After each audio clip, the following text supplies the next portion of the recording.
Bonjour mesdames et messieurs, bienvenue dans une nouvelle vidéo. Nous sommes en direct au moulin de la Blise. Alors comme vous pouvez voir là, nous allons vous montrer le texte du moulin qui explique le moulin de la Blise déjà, en français et en allemand. C'est qu'elle est vraiment magnifique.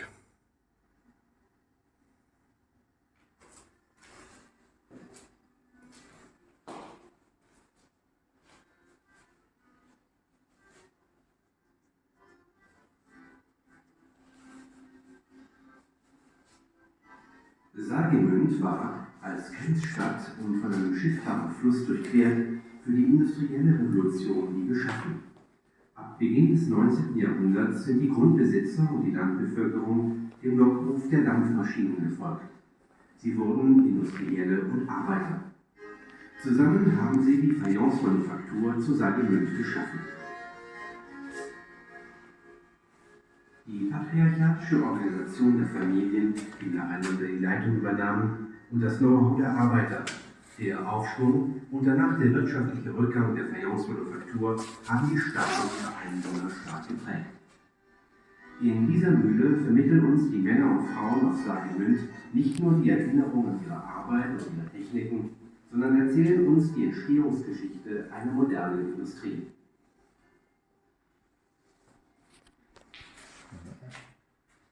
Im Jahre 1825 kaufte Paul Utzschneider, der Direktor der in vollem Aufschwung befindlichen Fayence-Manufaktur, eine kleine, an den Ufern der Blise gelegene Mühle.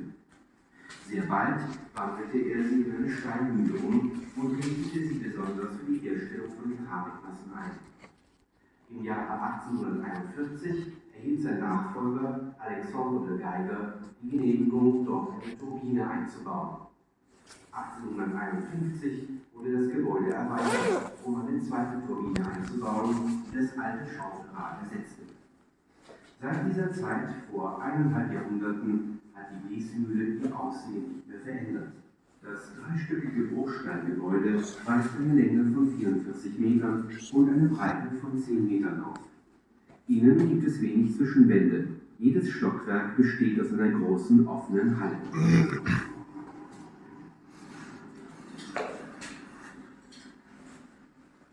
Erfüllt vom unaufhörlichen Lärm der zahllosen Antriebsriemen und Wellen gewann die Mühle die Energie aus dem Fluss und leitete sie bis ins oberste Stockwerk des Gebäudes.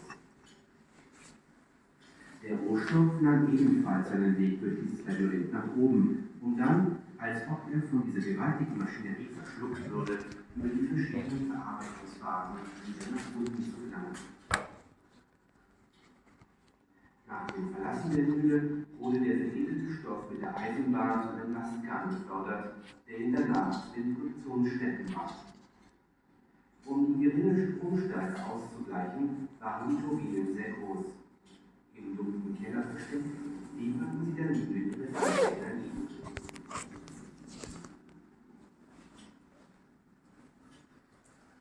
Mittels eines Kegelradgetriebes wurde die Kraft entlang einer horizontalen Antriebswelle verteilt.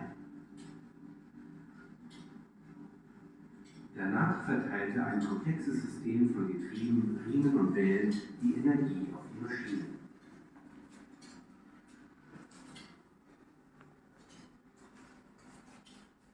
Um 1900 wurde die Mühle elektrifiziert.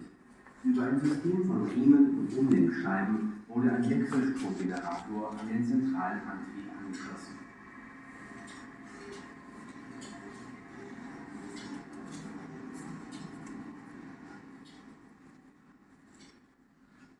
Die Rohstoffe kamen mit kleinen Waggons über Stege in der Mühle an. Ein Steg verband das erste Stockwerk mit dem offenen Gebäude, das den Kalzinierofen und den Kollergang beherbergte. Der andere Steg verband das zweite Stockwerk mit den Lagerschuppen. Primitive Lastenaufzüge, die aus Holz und Gittern gebaut waren, ermöglichten die Beförderung der Rollwagen zwischen den einzelnen Stockwerken. In der großen Halle im ersten Stock zerkleinerten Trommelnassmühlen die Rohstoffe sehr fein. Sie wurden über Ketten oder Lederriemen, die mit dem Hauptantrieb verbunden waren, angetrieben. Befüllt wurden sie unter Ausnutzung der Schwerkraft über Trichter, die in jedem Stockwerk angebracht waren. Im zweiten Stock liefen die kegelstumpfförmigen Rollwagen auf den Kurbelschienen und entleerten sich durch ein ausziehbares Schubfach in die Trommelmassmühle. Eine pumpengespeiste Zisterne versorgte diese Mühlen mit Wasser. Im Erdgeschoss zerkleinerten zwei Kollergänge, die auf einer gemauerten Grundplatte ruhten, die Scherben und den Feldspann. Nach dem Verlassen der Kollergänge fielen die Materialien auf eine Holzkrone und danach in Behälter, die sie in ein großes kegelstumpfförmiges Sieb entluden. Die fein zerkleinerten Produkte fielen direkt in einen Rollwagen, wohingegen die schlecht zerkleinerten Stücke wieder vor die Läufer fielen. Die Kollergänge wurden bei dem System von Getrieben, Schienenscheiben und Riemen mit Strom versorgt. In der Nähe der Kollergänge ermöglichte ein Backenbrecher ein erstes Zerkleinern der Feldspanblöcke. Immer noch im Erdgeschoss waren 4 kleine Trommelnassmühlen über Riemen mit dem Hauptantrieb verbunden. Sie dienten der Zubereitung der Glasur.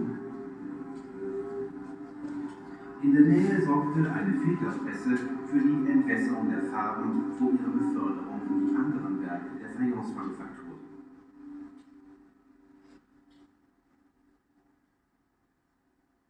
Heute beherbergt die Mühle alle Phasen der Herstellung, während in ihrer Blütezeit hier nur eine der Fertigungsetappen vor sich ging. Die Mühle, die auf diese Art wieder ihrer eigentlichen Bestimmung zugeführt wurde, erzählt uns eine Geschichte von Erde und Feuer, reich an Wissen und voller Leidenschaft, die Geschichte der Männer und Frauen aus der Fayencemanufaktur Saargemünd.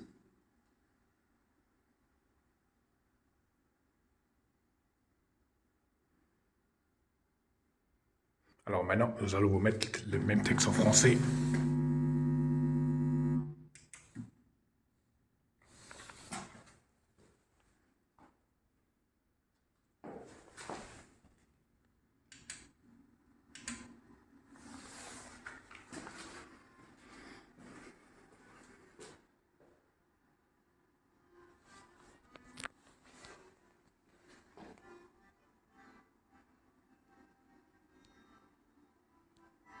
Ville frontière traversée par une rivière navigable, Sarreguemines était faite pour la révolution industrielle.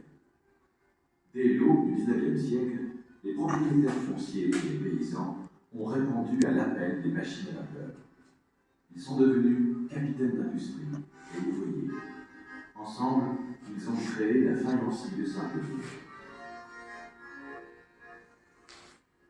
L'organisation paternaliste des familles dirigeantes successives et le savoir-faire des ouvriers, la prospérité puis le déclin économique de la faïencerie ont profondément marqué la ville et ses habitants.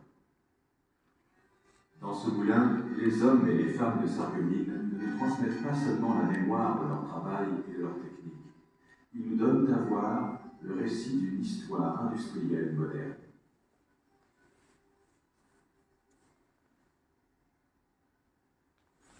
En 1825, Paul Schneider, le directeur de la faïencerie en pleine expansion, achète un petit moulin situé sur les bords de la Lise.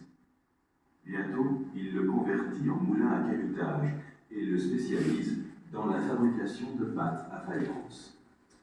En 1841, son successeur, Alexandre de Gaillère, obtient l'autorisation d'y établir une turbine. En 1851, le bâtiment est prolongé pour y installer une seconde turbine qui remplace la vieille roue à eau. Depuis cette époque, il y a un siècle et demi, le moulin de la Blise n'a plus changé d'aspect. Construit en pierre de taille sur 3 étages, le bâtiment mesure 44 mètres de long et 10 mètres de large. L'intérieur est peu cloisonné, chaque étage forme un grand hall ouvert.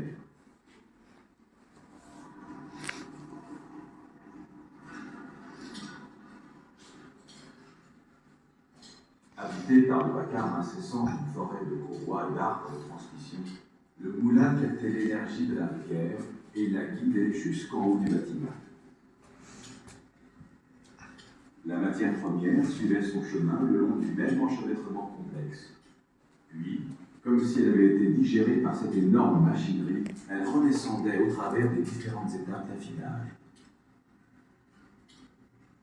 À la sortie du moulin, la matière transformée suivait le chemin de fer jusqu'à une péniche, qui l'emportait ensuite vers les ateliers de fabrication.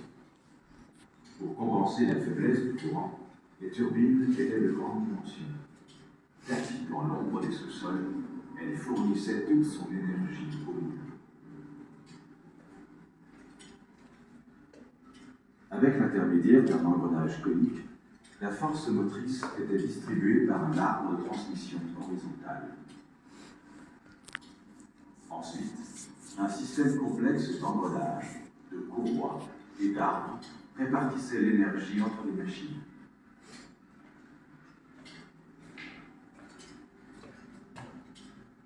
Vers 1900, le moulin a été électrifié. Un alternateur a été raccordé à la transmission centrale par un système de courroies et de renvoi.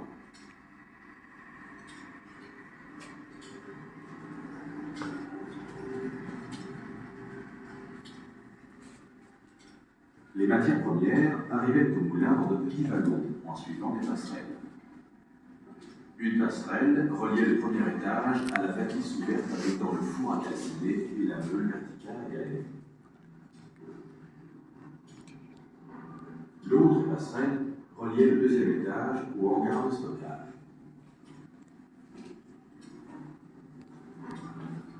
Des monte-charges rudimentaires, construits en bois et en grillage, permettaient d'acheminer les wagonnets entre les étages. Dans le grand hall du premier étage, des broyeurs de type Valsing écrasaient finement les matières premières. Ils étaient actionnés par un système de chaînes ou de courroies en cuivre reliées à la transmission centrale. On les remplissait par gravité à travers des trémies situés à chaque étage. Au second étage, les wagonnets circulaient sur des rails de coquille. De forme tronconique, ils se vidaient dans les broyeurs par un tiroir amovible. Une citerne, alimentée par une pompe, fournissait de l'eau aux broyeurs.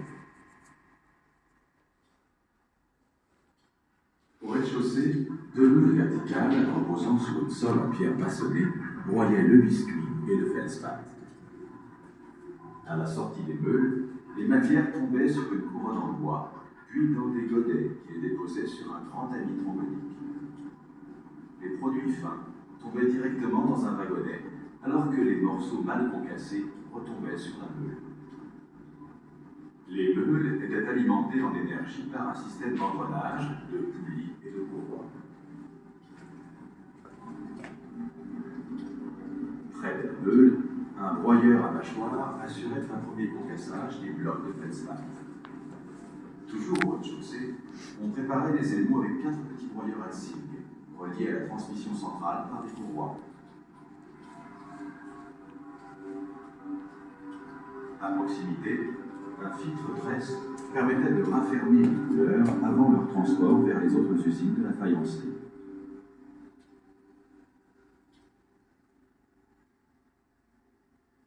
Aujourd'hui, le moulin réunit tous les aspects de la fabrication de la faïence, alors qu'à l'époque de sa pleine activité, il en constituait seulement une étape. Ainsi réaménagé, il nous raconte une histoire de terre et de feu, pleine de savoir-faire et de passion, celle des hommes et des femmes de la faïencerie de Sarreguemines.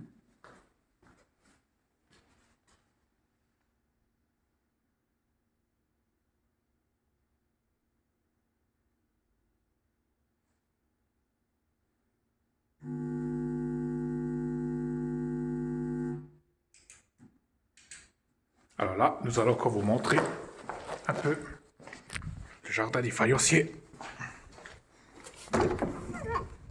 Alors comme vous pouvez voir là, les lampadaires commencent déjà à s'allumer parce qu'ils commencent doucement à faire nuit. Ce qu'elle est vraiment magnifique.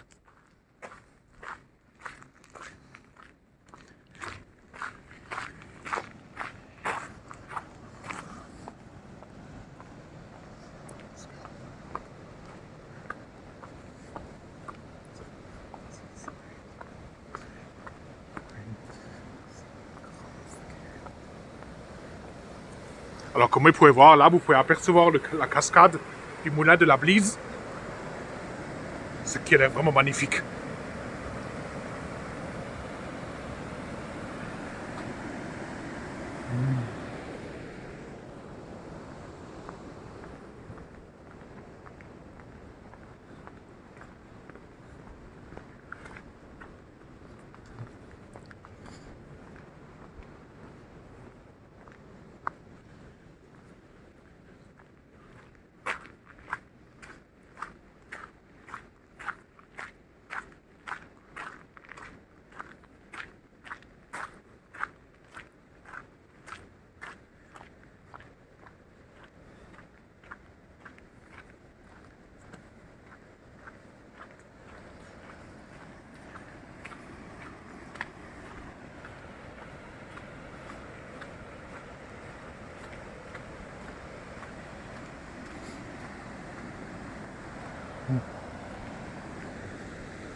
Alors vous pouvez même voir l'arbre qui a été taillé, ce qu'elle est vraiment magnifique.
Alors comme vous pouvez voir là, vous voyez le joli lampadaire qui est vraiment magnifique.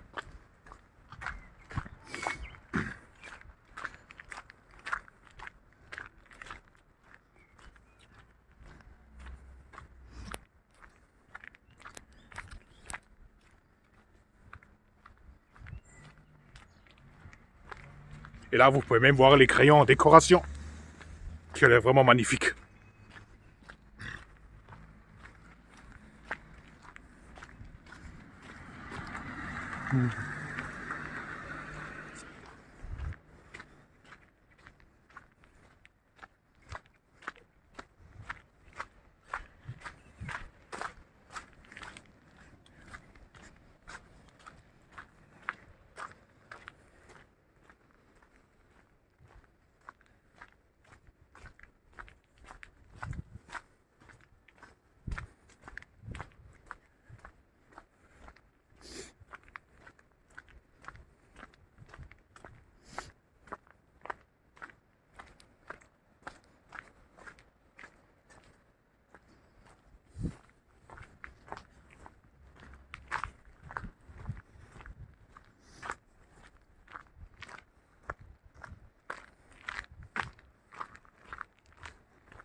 Alors là, vous pouvez voir les jolis arbustes, qu'elle est vraiment magnifique.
Alors là, vous pouvez même voir le petit pont pour traverser, où les familles peuvent se promener, ce qu'elle est vraiment magnifique.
Alors là, vous pouvez même apercevoir un genre de tunnel en feuilles, qu'elle est vraiment magnifique.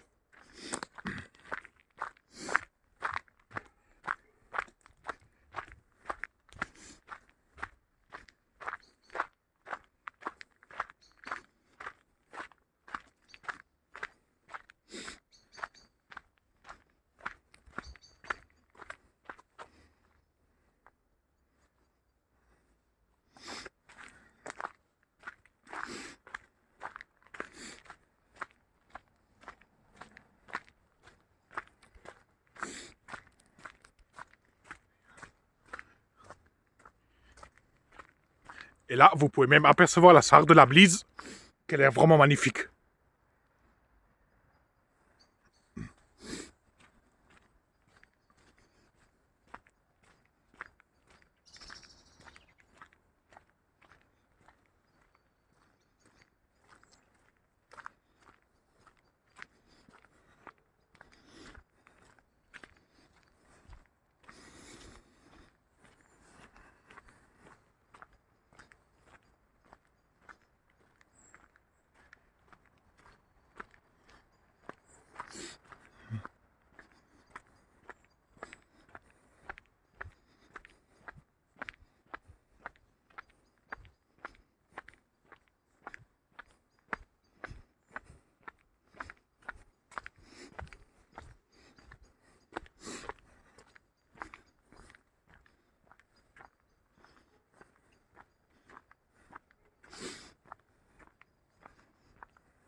Et comme vous pouvez voir là, vous pouvez apercevoir l'aire de pique-nique, où vous pouvez venir pique-niquer avec les enfants, été comme hiver, ce qu'elle est vraiment magnifique.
Alors même là, vous pouvez voir les lampadaires qui viennent de s'allumer tout le long, ce qu'elle est vraiment magnifique.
Alors là, nous allons encore vous montrer un peu l'intérieur et prendre l'ascenseur.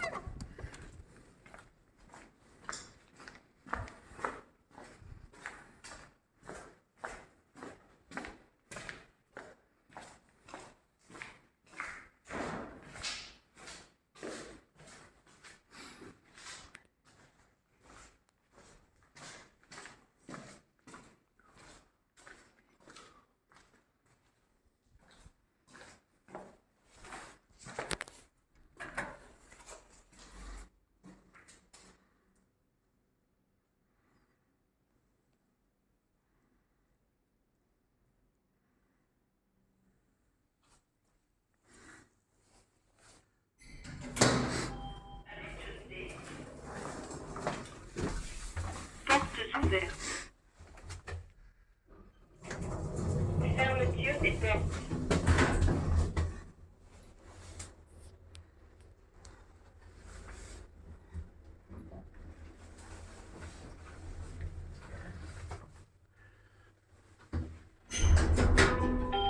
Deuxième étage. Alors là, je vous montre déjà tous les décos qui sont au deuxième étage, les porcelaines d'assiettes, qu'elle est vraiment magnifique.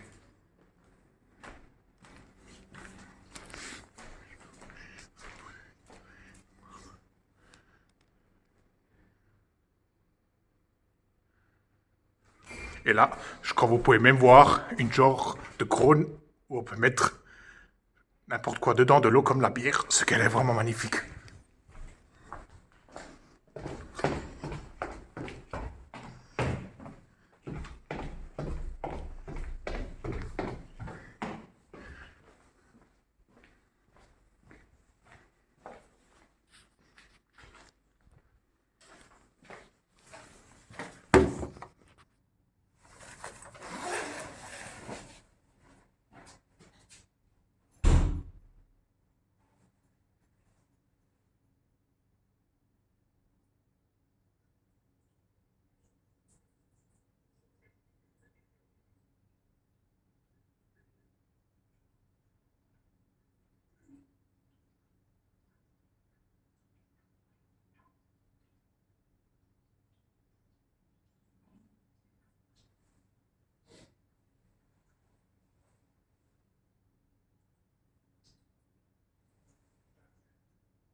Alors là, comme vous pouvez voir, vous avez même un distributeur d'eau où vous pouvez vous servir de l'eau gratuitement dans les gobelets ou ramener une petite bouteille vide pour vous servir gratuitement sans payer. Ce qu'elle est vraiment magnifique.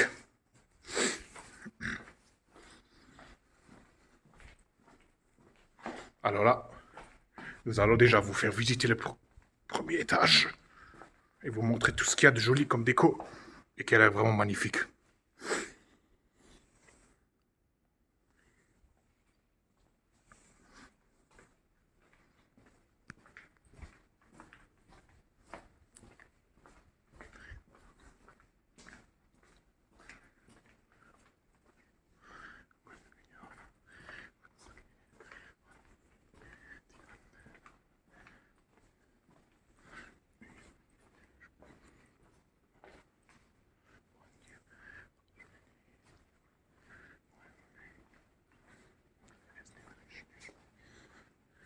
Alors là, vous pouvez même voir la grande salle de l'intérieur, qu'elle est vraiment magnifique.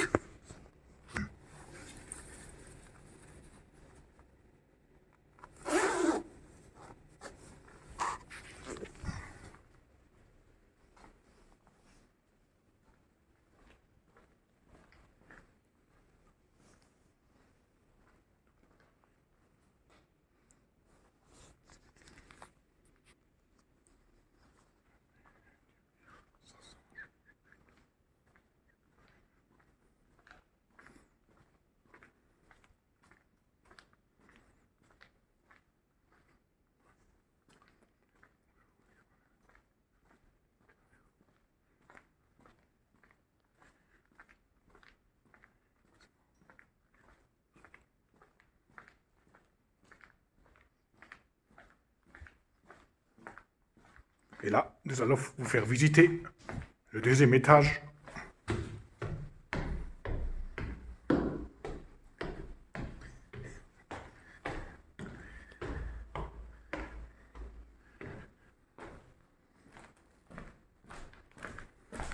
Alors là aussi, vous pouvez voir tous les décos de porcelaine, qu'elle est vraiment magnifique. Et tous les jolies assiettes aussi.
Alors là, nous allons reprendre l'ascenseur. Portes ouvertes. Fermeture des portes.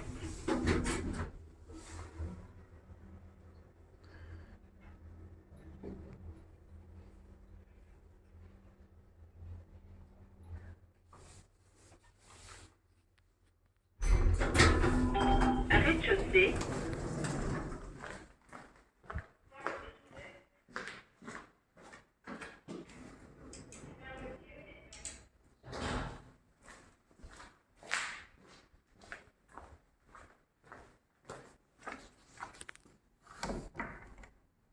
Alors là, nous allons encore un peu nous promener au jardin des faïenciers pour vous montrer comment il est quand il est illuminé avec les jolis lampadaires. Ce qu'elle est vraiment magnifique. Et nous allons nous faire un peu de nocturne.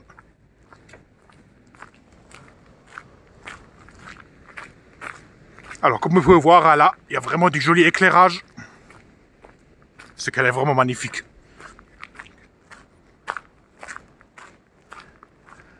Et même là, vous pouvez voir les magnifiques lumières qui éclairent le genre de four qui a l'air vraiment magnifique.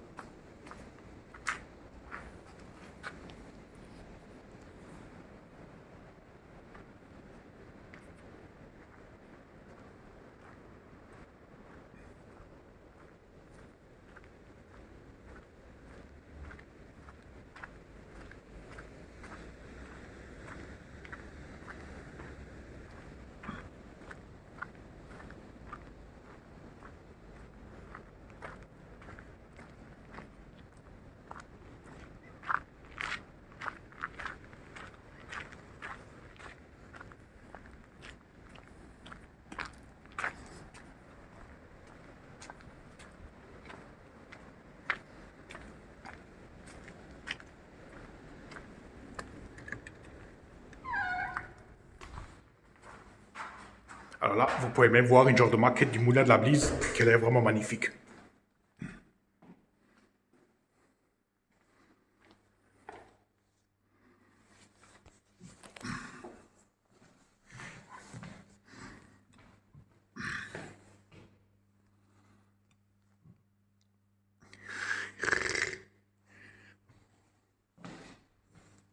Alors là, vous pouvez même voir une genre de carte de France écrit la route du feu au sein de la grande région. Alors là, je vous fais lire ce petit texte pour ceux qui veulent le lire.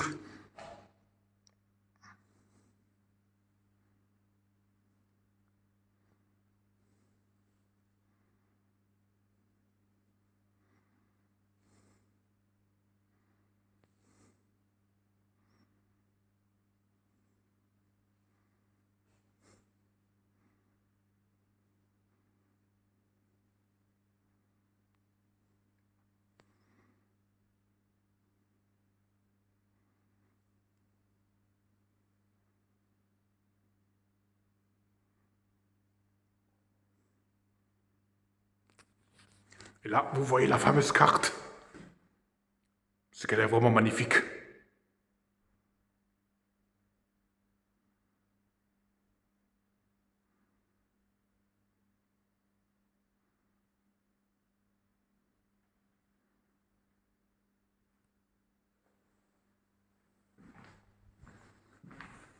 Et là, vous pouvez même voir une genre de cloche en décoration qui a l'air vraiment magnifique.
Et même là, vous pouvez voir une genre de petite lumière rouge qui a l'air vraiment magnifique.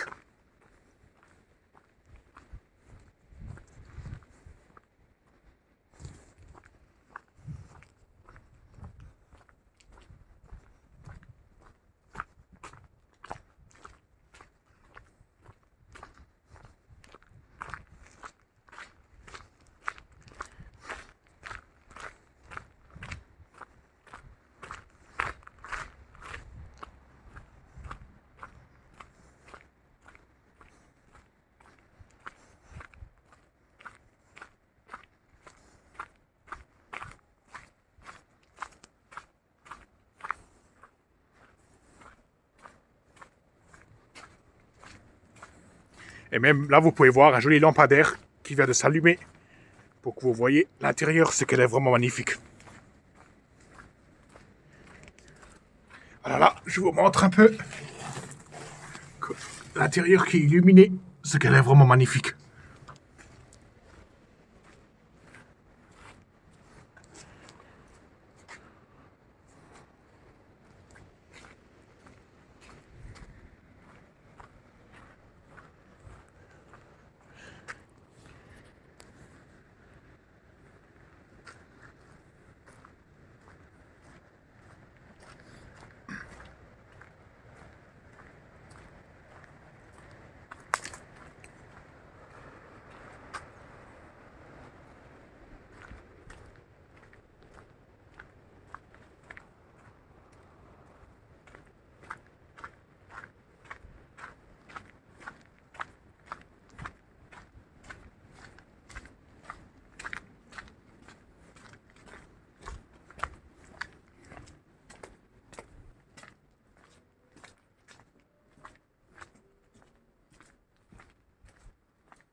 Et même là, vous pouvez voir une jolie lumière qui vient de s'allumer,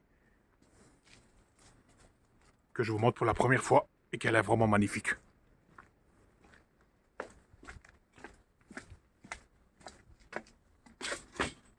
Wow.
Alors là, je vous montre un peu en nocturne le jardin des faïenciers, le reste, plus l'air de pique-nique qui a l'air vraiment magnifique.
Alors là, nous allons doucement nous diriger vers le devant du moulin de la Blise, parce que je crois qu'il doit fermer vers 6 heures ou un truc comme ça.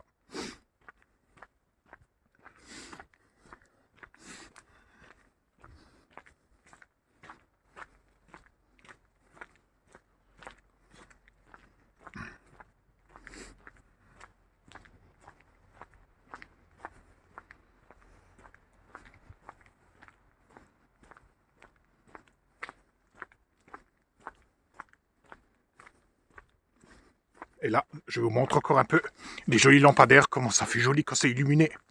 C'est qu'elle est vraiment jolie.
Alors là, nous venons de nous diriger vers la sortie du moulin de la Blise, parce qu'il va bientôt fermer ses portes. Et là, je vous montre le texte écrit en gros, Moulin de la Blise, musée et jardin. Et qu'elle est vraiment magnifique. Alors là, comme vous pouvez voir, là, il y a les poubelles et le coin fumeur aussi, où ils peuvent aller fumer. Et un accès à une salle de musique, qu'elle est vraiment magnifique. Alors, comme vous pouvez voir, même là, ça devait illuminer avec des jolies lumières. Ce qu'elle est vraiment magnifique. Et là aussi, vous pouvez voir de jolis lampadaires autour. Alors, comme vous pouvez voir, on peut accéder à la salle de musique par les deux côtés. Ce qu'elle est vraiment magnifique.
Ah là, je vous montre encore un peu le moulin de la Blise dehors, parce qu'il va malheureusement bientôt fermer ses portes, et on doit malheureusement tout sortir, ce qu'elle est vraiment magnifique.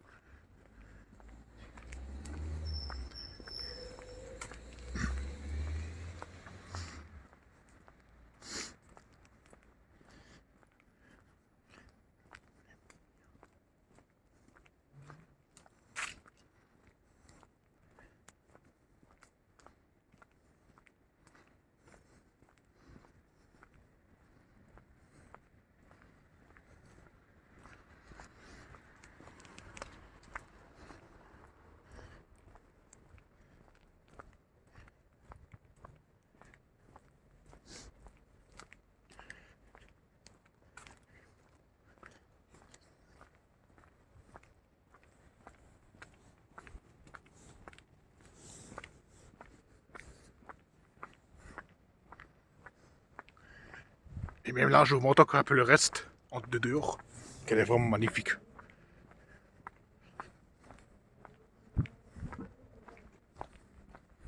Alors même sur la porte, vous pouvez voir qu'ils ont fait un genre de gravage de dessin. Ce qu'elle est vraiment magnifique.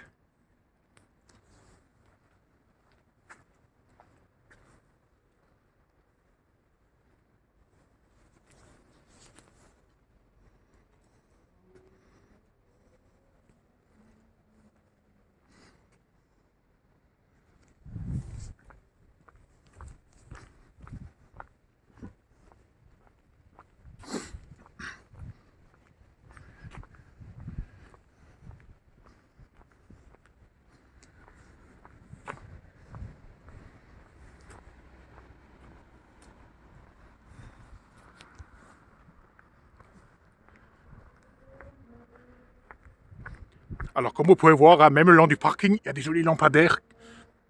Ce qu'elle est vraiment magnifique.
Bon, c'est la fin de cette vidéo. Likez, commentez mes vidéos, abonnez-vous à ma chaîne. On se retrouve à la prochaine pour une nouvelle vidéo. A plus.